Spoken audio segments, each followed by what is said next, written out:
नमस्कार दोस्तों आप या आपके परिवार के कोई भी सदस्य वृद्धा पेंशन योजना या विधवा पेंशन योजना या विकलांगता पेंशन योजना के लाभार्थी हैं और उनका 10 तारीख को जो पैसा आता है प्रत्येक महीने पेंशन के तौर पर वो नहीं आया है और उनके मन में चिंता सता रही है कि आखिर क्यों नहीं आया है, क्या इशू है, क्या उनका केवाईसी कंप्लीट नहीं हुआ है या सरकार ने उनका पेंशन रोक दिया है या सरकार के पास पैसे नहीं है जिस कारण से नहीं आ रहा है, अब आएगा कि नहीं भविष्य में। ये तमाम सवाल उनके मन में घूम रहे हैं क्योंकि जो भी 1100 रुपये आ जाता था हर महीने जिससे उनका आर्थिक सहायता हो जाता था, जिस कारण से उनके मन में चिंता सताई जा रही है कि आखिर क्यों नहीं आ रहा है।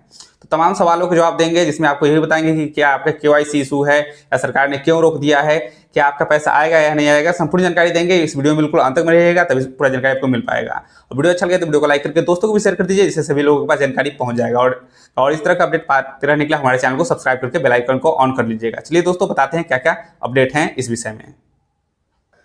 पेंशन नहीं आने का मुख्य कारण क्या है? जैसा कि आप सभी जानते हैं, हर साल 31 मार्च को वित्तीय वर्ष समाप्त हो जाता है और 1 अप्रैल से वित्तीय वर्ष शुरू होता है। नए वित्तीय वर्ष 2026 से 27 के शुरू होने के साथ ही सरकार कुछ ज़रूरी बदलाव किए हैं, जिसमें सबसे महत्वपूर्ण कारण सभी पेंशन धारकों का जीवन प्रमाणीकरण केवाईसी अनिवार्य किया गया है। मतलब कि नया जो वित्तीय वर्ष शुरू किया गया है इसमें सभी का केवाईसी अपडेट मांगा गया है, जिससे वो लोग जीवित हैं या नहीं है, जो लाभ उठा रहे हैं वही व्यक्ति है कि नहीं, इससे उनका जानकारी हो पाएगा। उसके अलावा कई लोगों ने केवाईसी करा लिया है लेकिन कुछ लोगों का केवाईसी अभी भी बाकी है। केवाईसी अपडेट न होने पर भुगतान रोका जा सकता है। जिन लोगों का केवाईसी हो गया उनका तो आ जाएगा, जिन लोगों का नहीं हुआ है उनका रोका जा सकता है। इस कारण से, क्योंकि सभी का एक ही बार आता है, इस कारण से ये रोक दिया गया है कि आगे एक ही बार सबका भेज दिया जाएगा, ये बताया जा रहा है। आगे और भी लिखा गया है, जो आपके मन में सवाल था, क्या सरकार के पास बजट की कमी है? तो बजट की कमी है या नहीं वो भी यहाँ पर जिक्र किया गया है। कई बार पेंशन में देरी होने पर यह अफवाह फैल जाती है कि सरकार के पास फंड की कमी है, लेकिन आपको स्पष्ट कर दें कि ऐसी कोई आधिकारिक सूचना नहीं है कि बजट की कमी है। सरकार के पास पर्याप्त फंड उपलब्ध है।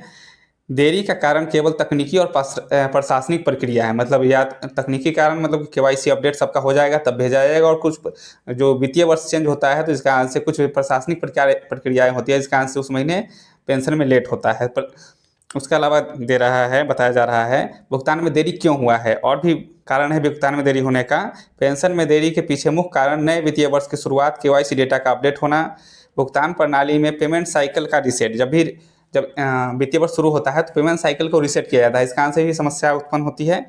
उसके अलावा इन्हीं कारणों से मार्च महीने का भुगतान अभी तक नहीं किया गया है। मतलब जो 10 अप्रैल को होने वाला था वो नहीं किया गया है। और अब आपके मन में सवाल होगा कि आखिर जब अभी नहीं आया है तो अब कब मिलेगा पैसा? तो पहले 10 अप्रैल 2026 को भुगतान होना था, लेकिन इसे स्थगित कर दिया गया है। नई अपडेट के अनुसार जो है अब पेंशन जो है 10 मई को दी जाएगी। 10 मई को दिया जाएगा तो इसमें जो है 2 महीना का, यानी कि आपका जो है 1100 इस महीने का जो 10 तारीख को मिलने वाला था और मई महीने का जो 10 तारीख को मिलने था, दोनों मिला करके 2200 रुपये दिया जाएगा। और आपके मन में सवाल होगा कि किसी का रुक भी जाएगा कि क्या, तो वो भी मैं बताने वाला हूँ यहाँ पर।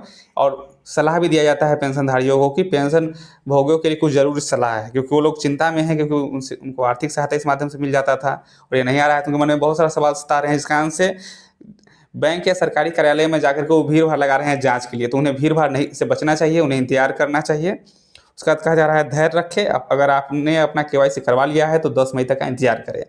केवाईसी जरूर करवाए, अगर केवाईसी नहीं करवाया है तो केवाईसी जरूर करवा ले, जिससे उनको किसी प्रकार की दिक्कत नहीं आएगा। अगर किन्हीं के मन में सवाल हुआ कि सर मेरा केवाईसी हुआ है नहीं, कैसे मालूम चलेगा, तो आपने केवाईसी करवा लिया है तो हो ही गया होगा। लेकिन अगर मन में डाउट है तो आप एक बार जाकर के केवाईसी सेंटर पर या जहाँ पर ये चीज़ होता है वहाँ पर जाकर के अपना केवाईसी एक बार फिर से करवा लीजिएगा कि संतुष्ट हो लीजिएगा। अगर किसी कारण से अति होता है तो आगे भी आपको मौका दिया जाएगा। ऐसा नहीं है कि आपका पेंशन रोक दिया जाएगा। सरकार आपके हमेशा हित में ही काम करेगी, आप लोगों को कोई भी कष्ट नहीं होगा। तो दोस्तों जो भी अपडेट आए थे मैंने बता दिए हैं।